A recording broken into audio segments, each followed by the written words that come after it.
भगवान की चीज। भागवत शब्द का मतलब होता है जो भगवान का है वही भागवत। भगवतः इदं भागवतम।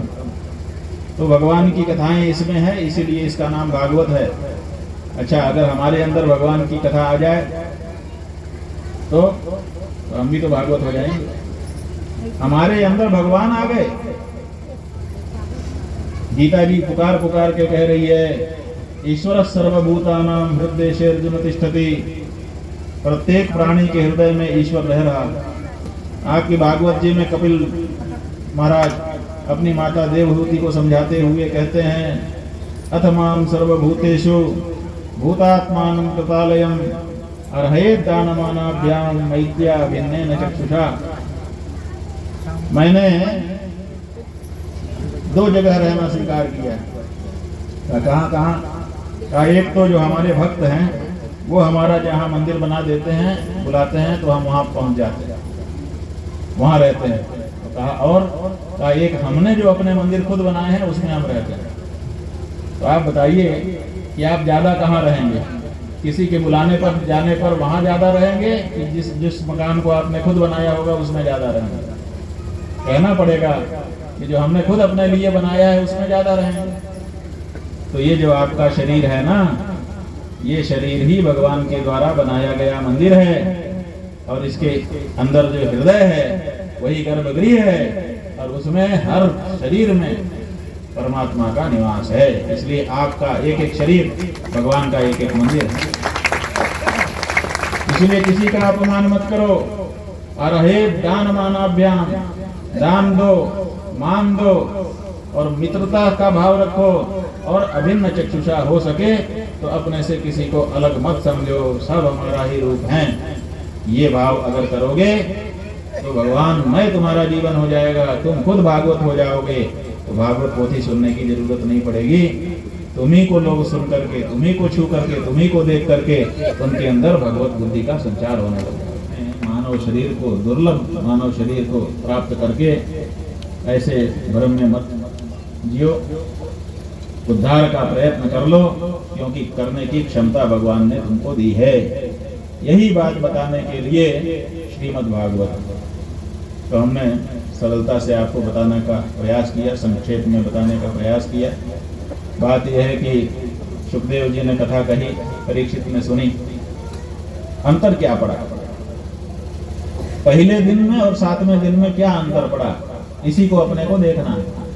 इसी को अगर देख लेंगे तो पता चल जाएगा कि भागवत का कोई प्रभाव है कि नहीं। पहले दिन राजा डरा हुआ है, क्या होगा? अरे राम, 7वें दिन तो हम तक्षक नाग के काटने से मर जाएंगे। अब हम क्या करें, अब हम क्या करें? कुछ नहीं सूझा तो राजपाट बच्चे को दे करके गंगा के किनारे जा करके बैठे। बड़े बड़े विद्वान आए, अरे राजा राज क्यों छोड़ रहे हो, अराजकता मच जाएगी। नहीं, हमको पता नहीं, हमारे तो अपना उद्धार का, अब हम प्रजा की चिंता नहीं, अब तो हम अपनी चिंता करेंगे।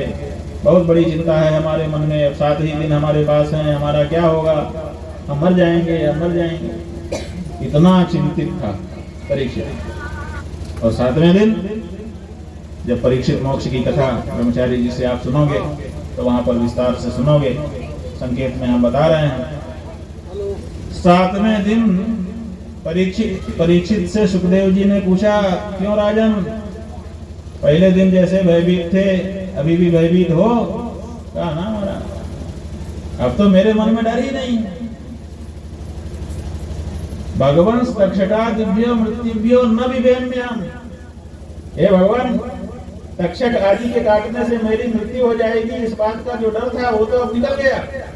अब तो मैं डरता ही नहीं हूँ, क्योंकि मैं इस बात को साफ साफ जान गया कि जन्मने वाला ये शरीर है, इसलिए जन्मने वाला ही मरता है। मैं तो ना तो कभी जन्मा, और जब जन्मा ही नहीं तो मरूंगा क्या, मैं तो आत्मा। इसलिए मृत्यु का डर ही मेरे मन से निकल गया। तो पहले दिन डरा हुआ था राजा, और अंतिम दिन निर्भीक। वो हमको निर्भीक बनाती है। भागवत हमको संशय, हमारे संशयों को मिटा देती है। राम कथा सुंदर करतारी, संशय विहग उड़ावन आरी।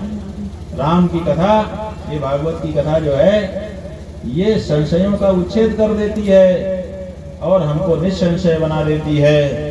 संशयी व्यक्ति परेशान रहता है कि मैं क्या करूं क्या न करूं, और जिसके मन में स्पष्टता हो गई, निश्चय हो गया, वो निश्चिंत रहता है। तो ये हमको निश्चिंत बनाती है, निर्भय बनाती है और हमारे जीवन को सफल बनाती है। ऐसी कथा पुण्यों के प्रताप से ही आपको उपलब्ध हो गई है। अधिकारी वक्ता, निष्प्रिय वक्ता भी आपको उपलब्ध हो गया। भगवान का मंदिर यहाँ पास में ही बना हुआ है, उनका भी साक्षात सानिध्य है, और कथा कराने वाले पुजारी जी।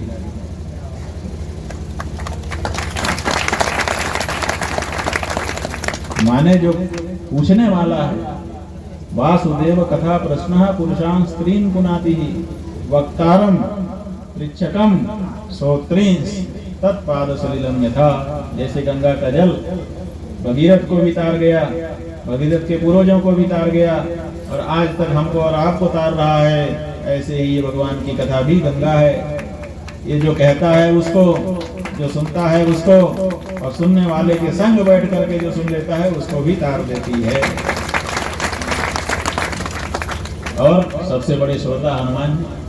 यत्र यत्र रघुनाथ कीर्तन, जहाँ जहाँ भगवान की कथा होती है जाकर के सबसे पहले बैठने वाले और सबसे बाद में उठने वाले तो हनुमान जी हैं, और यहाँ बैठे ही नहीं।